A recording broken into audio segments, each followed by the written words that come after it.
the most senior Israeli officials threatening to eradicate the Gaza Strip on air, which is a crime, a war crime. This is basically genocide. Yes. Secondly, saying that we will cut water and electricity and food and everything. This is unprecedented in history. This is a war crime. And that's why you have seen the Secretary General of the United Nations yesterday saying this is not allowed under international law. The Human Rights Council saying that. Many, even European capitals, were a bit vocal and a bit worried about the magnitude of such declarations and intentions of Israel. Another small detail, that the water and electricity that is referred to, it is not a donation or a favor that Israel has been giving to the people of Palestine. Yeah.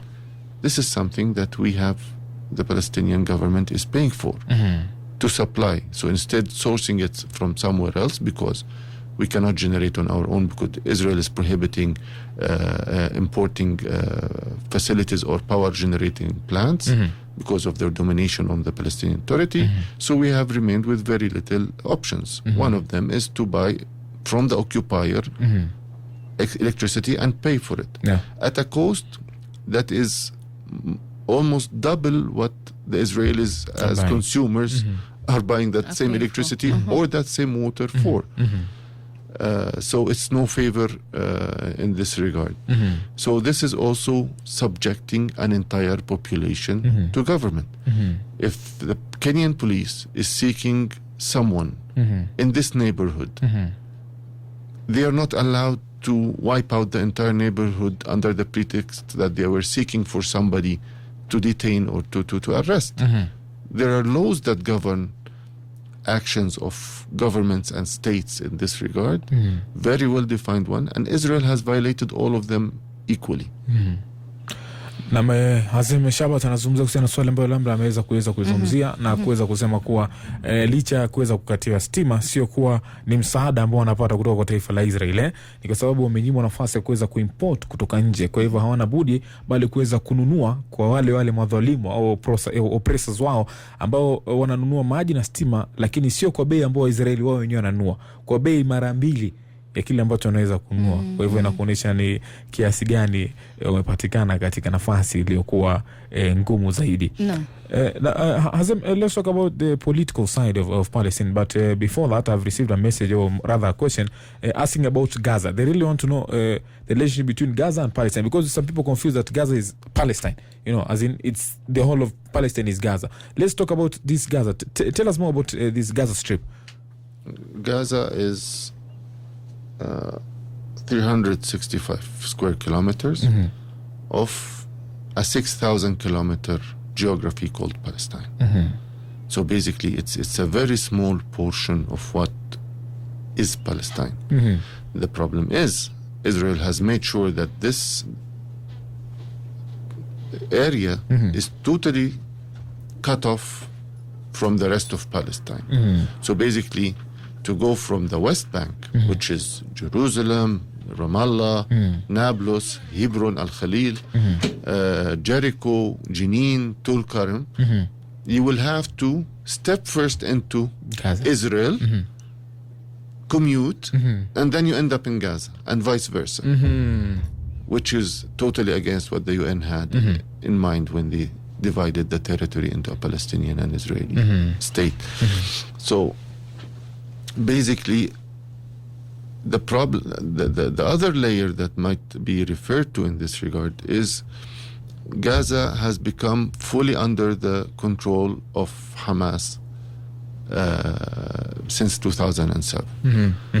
After, of course, the international boycott that was done to the results of our democratically held and announced elections, they said, we don't want to deal with Hamas. We do not accept that you have a radical movement in power.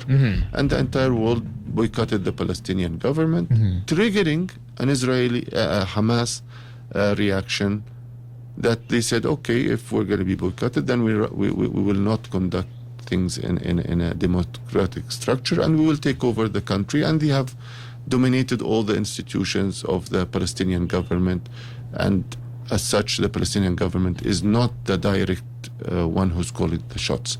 We are, of course, as a Palestinian government, are providing health services, salaries for the education, and salaries for the entire public sector, but of course not Hamas. But still, Hamas is the one who is dominating policing, for example, and licensing and all these activities. All of this reality, Israel had no problem with. Hamas has been governing the Gaza Strip since 2007. And Israel has been collaborating and allowing for trade and. So to claim that Israel has been fighting relentlessly Hamas and trying to control its expansion and whatever, this is a fallacy.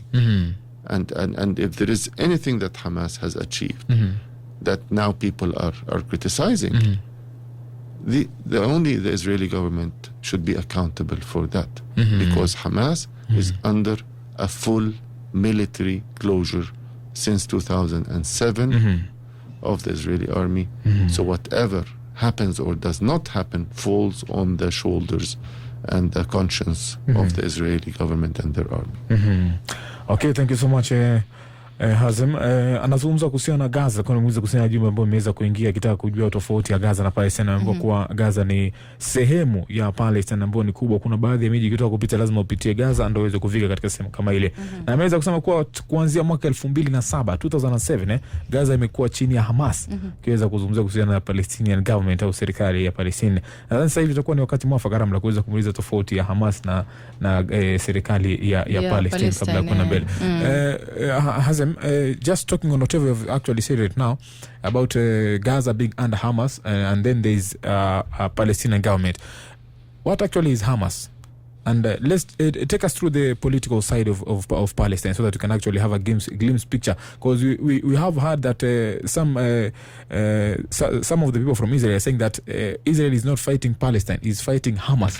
Take us through the political side of the Palestinian people.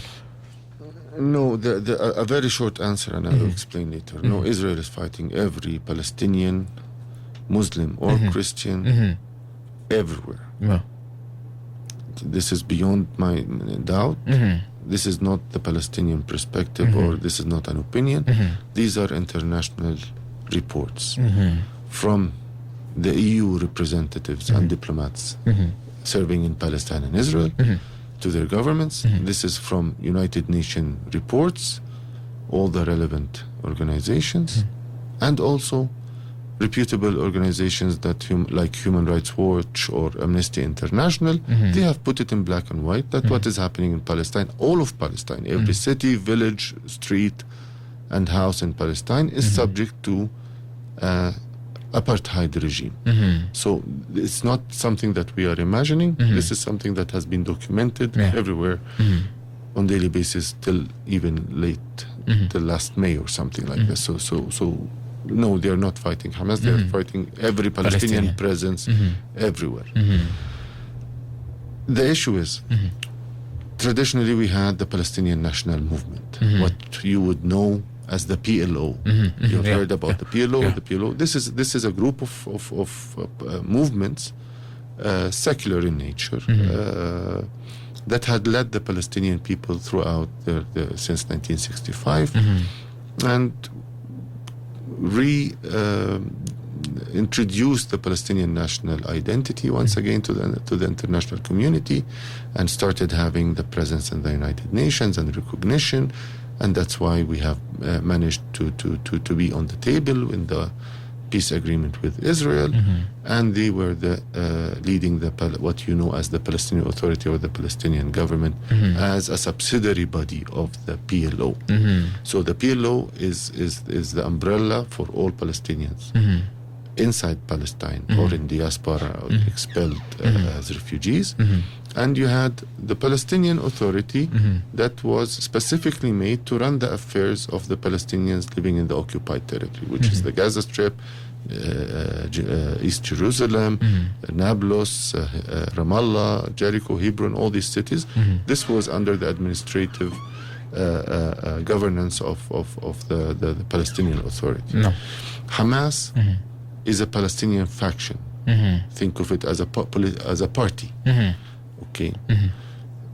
It's not the only one that exists. There is Islamic Jihad let's speak from the ideological Islamic side, and you have a wide, spectrum of other groups from the leftists to more communist, even in beliefs, and then you have the Fatah, which is the mainstream non-ideological secular party, which is now is in power basically in Palestine. Now the clash that happened in Palestine is between the secular basically and the non-secular movements in Palestine, fed by the amount of injustice to which the Palestinians have been subjected. So the PLO has been leading the political process and governing Palestine. And when we held the elections in 2006 in a fully democratic manner, in which even Hamas was allowed to participate, so nobody was excluded or anything like this, and Hamas won almost 67% of the parliament. We have a presidential system, so the parliament only stays. We are just like Kenya. We don't have the prime minister's role. It's not a parliamentary system. Then we had two different agendas. One of the president, which was freely elected and not by the 99.999% syndrome that has always, whatever, but by almost 65% of the votes a year earlier. The parliament